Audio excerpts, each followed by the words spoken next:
Aku masih melihat sosok yang duduk di atas kereta Nisa berpindah di punggungnya.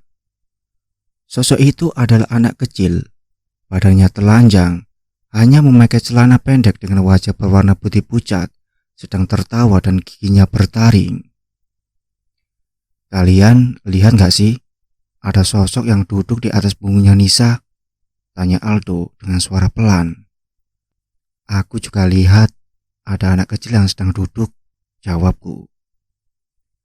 Rizky dan Denny menatapku dan menganggukkan kepalanya sebagai tanda isyarat kalau mereka juga melihat sosok anak kecil itu. Punggungku rasanya berat sekali. Kita istirahat dulu ya di sini. Soalnya aku nggak kuat jalan. Nanti kita lanjut jalan lagi kalau punggungku sudah terasa ringan, ucap Nisa. Ya sudah, kita istirahat aja di sini, ujarku. Aku dan keempat temanku beristirahat lumayan lama untuk melepas rasa lelah sambil makan dan minum air putih. Di waktu gubuk ini, tepatnya banyak batu-batu yang berserakan. Sesekali kami memainkan batu kecil dan melempar-lemparkannya ke batu yang besar. Sepi banget ya di Cerro Tekelan. Dari tadi cuma ada rombongan kita aja, gak ada pendaki lain yang lewat, ucap Denny. Iya, mungkin pendaki lain melewati jalur yang lain, ujar Rizky. Atau memang gak ada orang lain yang mendaki hari ini, ujar Denny. Mungkin sudah ada yang turun atau pada sampai ke puncak, ucap Aldo. Kita berdoa dulu sebelum melanjutkan perjalanan lagi menuju ke puncak, ajak Aldo. Iya doh, ucapku. Kami berempat menyetujui perintah Aldo untuk membaca doa. Setelah beristirahat, kami berlima berkumpul dan melingkar untuk berdoa, meminta keselamatan dalam perjalanan dan meminta kepada Allah agar gangguan sosok anak kecil yang mengganggu Nisa bisa menghilang. Setelah kami berdoa, kami melanjutkan perjalanan lagi melewati jalanan yang menanjak. Di perjalanan, kami berlima sambil membaca doa. Setelah 2 jam perjalanan, akhirnya sosok anak kecil yang duduk di atas punggung Nisa seketika menghilang dan punggung Nisa sudah terasa ringan lagi. Kami berlima tidak berhenti dan masih tetap melanjutkan perjalanan lagi, melewati jalanan yang menanjak sampai kami tiba di pemancar. Lalu kami menuruni jalan setapak yang menurun menuju Tugu Batas Kabupaten dan titik pertemuan jalur Wekas dengan lembah di kiri dan kanan jalur. Seketika bau kemenyan tercium di hidungku, membuatku merasa aneh dan menatap keempat temanku. Wajah mereka juga merasa bingung sambil menutup hidungnya, menandakan mereka juga mencium bau kemenyan. Kami berlima tidak menghiraukan bau kemenyan itu. Kami tetap berjalan lagi melewati jalan setapak bercampur batu. Setelah pertigaan di depan puncak yang disebut helipad, jalurnya menanjak dan melewati jalan yang dinamakan Jembatan Setan. Wah, ini jalurnya mantap. Kalian hati-hati ya, fokus lihat jalan aja, pinta Aldo. Iya doh, ucapku dengan wajah panik dan badan gemetar. Aku takut banget lewat Jembatan Setan ini, dia Nisa. Ya elah, cuma jalan kayak gini aja kok takut sih Nis, ucap Denny. Den, kamu jangan meremehkan gunung dong, gak baik, ucap Rizky. Buruan dong jalannya Nis, lambat banget sih, ucap Denny. Sabar Den, aku jalannya pelan-pelan, takut, ujar Nisa. Ini kan namanya Jembatan Setan, tapi kok setannya gak ada. Hehehe, letuk Denny sambil tertawa. Denny, jangan ngomong gitu, aku takut nih, ucap Nisa. Ketika kami lagi berjalan di Jembatan Setan, tiba-tiba terdengar suara wanita yang lagi tertawa kencang dari bawah jurang mengagetkan kami berlima. Ketika kami menoleh ke arah suara itu, tapi tidak ada siapapun, hanya ada kami berlima. Kami terus berjalan melewati jalur terjal dengan bantuan tangan. Di sebelah jalur jembatan setan ada jurang yang dalam. Lalu kami melewati tanjakan terjal bercampur batu yang dinamakan geger sapi yang berukuran sangat sempit. Dari geger sapi, kami turun melalui jalur yang landai dan di sebelah jalur ada jurang. Kami menanjak lagi berjalan di tanah batu campur pasir. Lalu kami sampai di puncak Sarif yang tanahnya terbuka dan lumayan luas. Kita sudah sampai di puncak nih. Seneng banget rasanya, ucap Nisa. Kita diam di sini aja yuk. Esok pagi kita baru turun, ucap Rizky. Iya, boleh juga tuh. Kita langsung bikin tenda aja ya buat istirahat. Kita kan udah capek nih. Dari tadi jalan terus, ucap Nisa. Setelah kami selesai bikin tenda, kami langsung istirahat dan memasak makanan. Kami duduk santai dan ngobrol dengan canda tawa sampai jam 7 malam.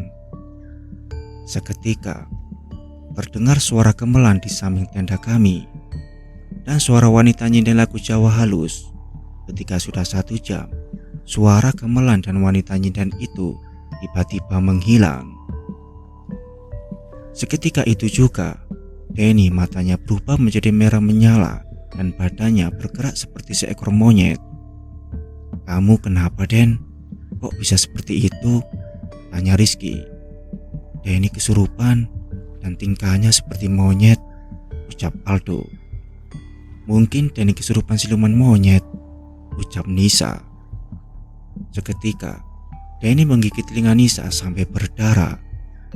Nisa menjerit dan ketakutan tidak bisa melepaskan gigitan Denny. Denny, jangan gila kamu. Lepasin gigitanmu. Kalau enggak, bisa robek telinga Nisa, ucap Rizky. Seketika Nisa juga matanya merah dan kesurupan. Tingkahnya seperti monyet dan melepaskan gigitan Denny. Sedangkan aku, Rizky dan Aldo hanya terdiam melihatnya karena tak tahu harus berbuat apa ketika Denny dan Nisa kesurupan.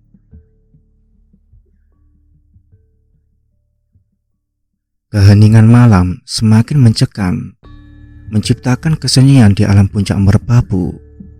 Hanya suara gemuruh angin yang terdengar. Aku masih duduk di dalam tenda melihat Denny dan Nisa yang kesurupan. Gerakan badannya seperti monyet. Gimana ini tuh? Kita gak bisa menyembuhkan mereka berdua yang lagi kesurupan, ucap Rizky dengan wajah panik. Iya, gimana caranya ya Ki? Di puncak Sarif ini sepi, gak ada orang ataupun pendaki lain yang bermalam, ujar Aldo. Aku kira setelah kita sampai di puncak, ada pendaki lain yang menginap di sini juga. Ternyata gak ada, cuma rombongan kita saja, ucapku. Kita berdoa sajalah, semoga nanti ada pendaki lain yang bermalam di sini juga, dan kita bisa meminta tolong sama mereka untuk menyembuhkan Denny dan Nisa yang kesurupan, ucap Rizky. Iya, kita berdoa dulu, biar gangguan yang dialami Denny dan Nisa cepat hilang, ucapku. Kami berdoa membaca ayat-ayat Al-Quran dan menyiramkan air putih di wajah mereka. Ketika sudah 2 jam Denny dan Nisa kesurupan, mereka berdua pingsan dan terbaring dengan mata berwarna merah dan matanya melotot ke atas. Suara gamelan kembali terdengar, diiringi dengan suara wanita nyindir lagu Jawa halus di samping tenda kami. Kami bertiga yang mendengar suara gamelan dan nyanyian nyindan itu langsung terkejut dan membuka sliding tenda. Namun tidak ada siapapun di luar tenda, hanya sepi dan gelap. Terdengar suara siraman air seperti orang yang menyiramnya dengan ember di atas tenda kami. Ketika kami lihat, tetap tidak ada orang di samping tenda kami, dan tenda kami juga tidak basah saat kami raba dengan tangan, membuat kami bertiga merasa heran. Siapa sih yang menyiram air banyak banget, tapi gak ada orang di sini, ucap Rizky penasaran dengan wajah menoleh kanan kiri melihat di sekeliling tenda. Padahal nggak ada pendaki ya. Di sini cuma ada tenda kita saja, ucap Aldo. Iya, tadi nggak ada suara langkah kaki orang berjalan di dekat tenda kita kok, ucapku. Sudahlah, kita masuk ke dalam tenda. Nggak usah dibahas dulu masalah siraman air itu, pinta Rizky. Saat kami masuk ke dalam tenda, tiba-tiba terdengar suara orang ramai yang lagi ngobrol pakai bahasa Jawa krama di dekat tenda kami. Kok ada suara orang ngobrol ya? Mungkin ada pendaki yang baru sampai di sini. Kita samperin yuk. Siapa tahu mereka bisa menolong Denny dan Nisa biar cepat bangun dari pingsan, ucapku. Ya sudah, ayo kita keluar tenda, ajak Aldo. Mana orangnya? Kok nggak ada? Sepi sekali kok di luar tenda. Nggak ada siapa-siapa. Cuma ada kita saja, ucap Rizky ketika kami sudah ada di luar tenda. Buruan, kita masuk tenda lagi. Pasti itu suara makhluk halus, ucap Aldo. Ketika kami mau masuk ke tenda, banyak sekali orang-orang yang memakai jubah putih sedang berdiri di sekitar tenda kami, lalu terbang ke atas udara. Ayo cepat, kita masuk tenda. Gak usah dihiraukan penampakan orang yang memakai jubah putih itu, ajak Aldo. Astaga, Denny sama Nisa sudah bangun, tapi mereka kesurupan seperti monyet lagi, ucap Rizky ketika kami baru memasuki tenda. Kenapa mereka berdua kesurupan terus sih, ucap Aldo panik. Tiba-tiba Rizky juga kesurupan seperti Denny dan Nisa. Gerakan badannya seperti monyet. Aku dan Aldo terkejut dan panik melihatnya. Teman kita pada kesurupan nih, Vin. Gimana coba? Kita berdoa saja. Semoga kita gak ikut kesurupan juga kayak mereka, ucap Aldo. Kita baca ayat Al-Quran apapun yang kita hafal ya, ucapku. Setelah 1 jam kesurupan, akhirnya Denny, Nisa, dan Rizky kembali pingsan lagi. Mata mereka bertiga berwarna merah dan melotot ke atas. Aku dan Aldo hanya terdiam, tidak bisa berbuat apa-apa. Suara gamelan dan sinden terdengar lagi. Kami mengintip dari dalam tenda. Ada orang yang lagi memainkan wayang kulit di depan tenda kami. Dan banyak sekali orang-orang ramai, seperti orang yang lagi hajatan. Ketika kami tutup sleting tenda, tiba-tiba suara itu menghilang. Mereka semua pasti bukan manusia. Buktinya suara wayang kulitnya langsung menghilang. Dan orang-orang itu wajahnya rata semua, ucap Aldo dengan keringat mengucur dari pipinya. Ya sudah, kita duduk saja di dalam tenda, ucapku. Aku dan Aldo duduk di dalam tenda, hanya terdiam berdua di samping Denny, Nisa, dan Rizky yang sedang pingsan. Assalamualaikum, ucap seorang kakek tua memakai baju hitam, celana hitam, dan topi ciri khas suku Jawa bermotif batik, seperti kakek yang kutemui ketika aku lagi buang air kecil di saat kami bermalam di pos 3 Gumuk Mentul. Waalaikumsalam, kek, ucapku terheran ketika melihat kakek itu di luar tenda sendirian menghampiri kami di depan tenda. Kan sudah saya bilang, lebih baik kalian semua turun, gak usah melanjutkan perjalanan lagi ke puncak. Tapi kenapa kalian semua masih nekat mau ke puncak? Ucap kakek tua itu. Maafkan kami, kek, kalau kami salah. Kami cuma mau melihat pemandangan alam di puncak gunung, kek, ucapku. Kehadiran kalian tidak diterima di gunung ini. Sebaiknya kalian cepat turun. Kalau nggak turun, kalian akan tetap selamanya ada di gunung ini, ucap kakek tua itu. Apa maksudnya ada di gunung ini selamanya, kek? Sebenarnya kakek siapa ya? Tanyaku. Saya warga desa. Jawab kakek itu. Salah satu teman kalian ada yang membawa benda kotor di gunung ini. Penghuni gunung ini tidak menyukai benda kotor itu. Ucap kakek tua itu. Benda apa, kek? Tanyaku penasaran. Nanti juga kalian tahu sendiri apa benda kotor itu. Ucap kakek tua itu, lalu berjalan pergi dan menghilang. Vina, kamu ngomong sama siapa? Gak ada orang kok, kayak ngobrol. Nyebut kakek-kakek lagi. Kamu ngobrol sendiri ya? Tanya Aldo. Aku gak apa-apa kok, Do. Sudahlah, gak usah dibahas, ucapku. Setelah kehadiran kakek tua itu, entah mengapa, tiba-tiba mataku terasa berat dan ngantuk sekali. Begitu juga dengan Aldo. Dia seketika tertidur pulas, dan aku yang tidak kuat menahan ngantuk juga ikut tertidur pulas di dalam tenda.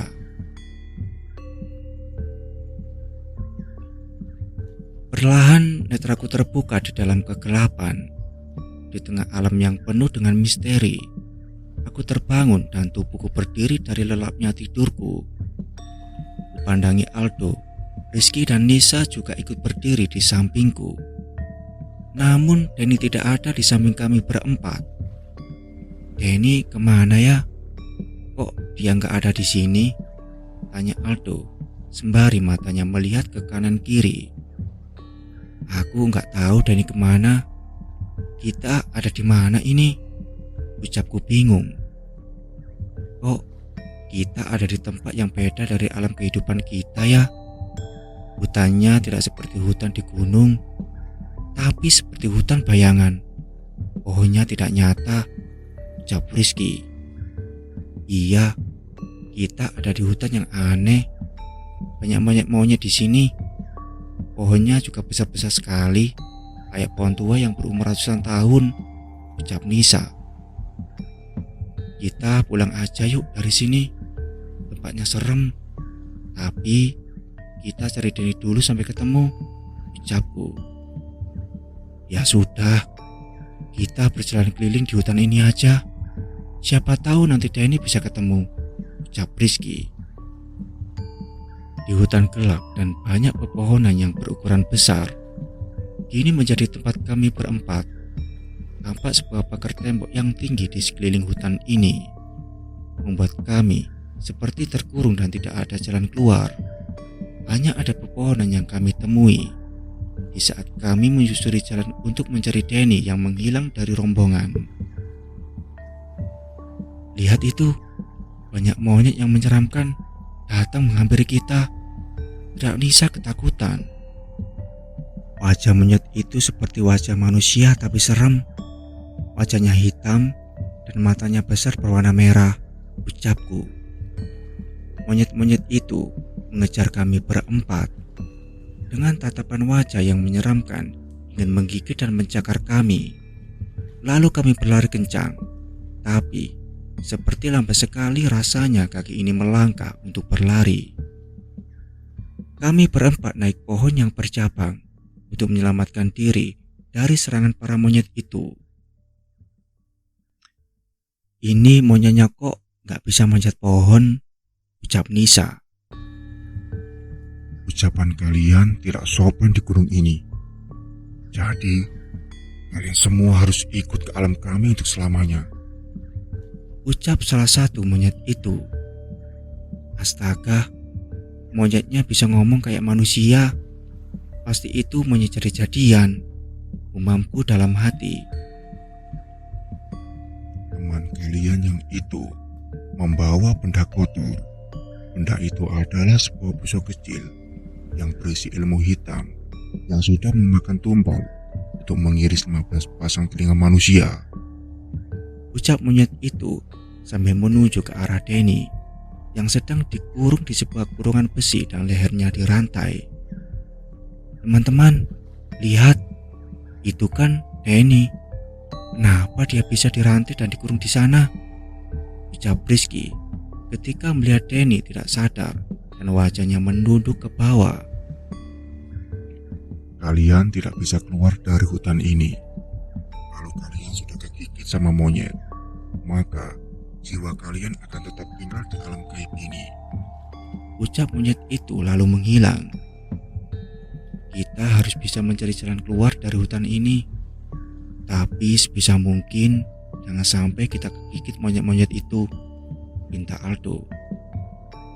Kami berempat turun dari pohon, berjalan mencari jalan keluar dan berusaha untuk menyelamatkan Denny yang sedang dikurung. Namun ketika kami sudah mengelilingi hutan ini, tetap tidak menemukan jalan keluar. Hanya ada pagar tembok yang tinggi. Monyet-monyet itu kembali menyerang di saat kami ada di bawah pohon. Kami berusaha memanjat pohon lagi untuk menyelamatkan diri. Harus berapa kali kita naik turun pohon. Badanku rasanya capek dan pegal semua, ucap Nisa mengeluh. Sampai kita bisa keluar dari hutan ini yang menjadi tempatnya sarang monyet itu, ucap Rizky. Kita berdoa biar kita bisa keluar dari hutan yang menyeramkan ini, pinta Aldo. Lalu kami berempat berdoa untuk meminta keselamatan dari masalah ini. Assalamualaikum nak, Ucap seorang kakek tua memakai baju hitam, celana hitam, dan topi khas suku Jawa bermotif batik yang aku temui di saat bermalam di pos 3 Gumuk Mentul itu lagi. Waalaikumsalam. Kok kakek ada di sini? Ucapku.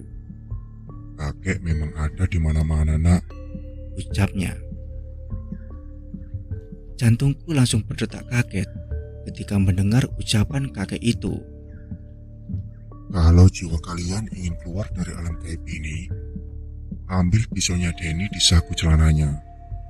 Buka dan tancapkan di pohon besar yang berwarna kuning itu. Ucap kakek itu sambil menunjuk ke arah salah satu pohon. Jiwa Denny sudah masuk alam gaib yang dihuni monyet-monyet. Karena Denny sudah digigit monyet itu. Setelah kalian menancapkan pisau itu, maka ilmu hitam kepala yang ada di dalam pisau itu akan hilang. Dan kalian akan kembali ke alam nyata. Jelas kakek itu lalu menghilang. Baiklah kek, ucap Aldo. Kami turun dari pohon dan mengambil pisau Denny, lalu membukanya, dan Aldo menancapkan pisau itu ke pohon kuning itu. Seketika Denny tersadar dan kami menemukan jalan berupa tangga untuk keluar dari alam gaib ini. Kami berempat terbangun dari tidur dengan kondisi badannya pegal-pegal di dalam tenda. Kulihat jam menunjukkan pukul 11 malam. Ternyata yang kualami cuma mimpi, ucapku. Aku juga mimpi, Vin. Aku mimpi ada di hutan yang banyak monyetnya, ucap Nisa. Rizky, Denny, dan Aldo juga mengatakan hal yang sama.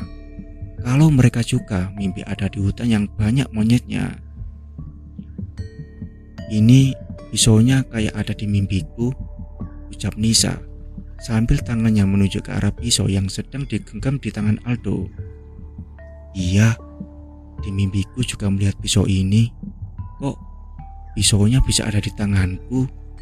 Ucap Aldo merasa kaget. Ini semua gara-gara Denny. Kita semua jadi kena imbasnya, tutur Rizky. Iya, kita semua jadi mimpi buruk, ucap Nisa. Aku ambil pisau Denny, namun tidak bisa aku buka. Kok pisaunya gak bisa dibuka dari kerangkanya? Padahal sudah aku tarik sekuat tenaga, tapi masih gak bisa dibuka, ucapku. Kalau mau buka pisau itu, harus ada rapalan mantranya. Sini, aku bukain. Kan aku punya mantranya, ucap Denny. Setelah dibuka pisaunya, aku pakai buat nafas batu. Vina, jangan dipakai buat nafas apapun pisaunya. Pantangan sekali itu, ucap Denny dengan wajah marah. Sudahlah, bodo amat, berutuku kesal. Gara-gara pisau ini, kita mendapatkan teror dan hampir celaka, ucap Aldo. Maafin aku ya teman-teman, pisau ini pemberian kakekku buat kekebalan tubuhku. Aku nggak tahu kalau kejadiannya bakal begini, ucap Denny. Oh, pantesan kamu sok jago di gunung ini karena kamu merasa punya benda kekebalan ya, ucap Aldo. Iya, Denny nggak bisa menjaga ucapan, ucapku. Sudahlah, nggak usah dibahas masalah itu. Lebih baik kita langsung turun malam ini juga. Kita beresin tendanya, pinta Rizky. Seketika terdengar suara auman harimau di belakang tenda kami, membuat kami panik dan ketakutan. Kami berlima segera membereskan tenda dan turun melewati jalur tegelan. Kami tidak turun lintas jalur. Selama di perjalanan dari Puncak Sarif sampai di pos 3, kami tidak merasakan hal aneh ataupun mistis. Ketika kami sampai di pos 2 Pereng Putih, kami melihat banyak bayangan hitam yang terbang di atas kepala kami. Tapi kami tidak menghiraukan bayangan itu sampai kami tiba di pos 1 Pending. Kita istirahat lagi ya di pos 1. Dari tadi kan kita nggak berhenti, cuma berhenti sebentar terus langsung jalan lagi, ajak Nisa. Ya, kita duduk dulu di sini, ucap Aldo. Kami berhenti di shelter dan memasak air buat minum. Terdengar ramai sekali suara orang yang ngobrol memakai bahasa Jawa krama di sini. Padahal tidak ada orang, membuat kami merinding dan langsung melanjutkan perjalanan lagi sampai ke desa Tekelan jam 7 pagi. Setelah kami sampai di desa Tekelan, kami langsung pulang ke rumah masing-masing. Sampai di rumah, tidak terjadi hal-hal aneh lagi. Tapi punggungku masih terasa merinding sampai 3 hari. Setelah aku mengaji dan membaca doa, perlahan rasa merinding itu menghilang. Wassalamualaikum warahmatullahi wabarakatuh.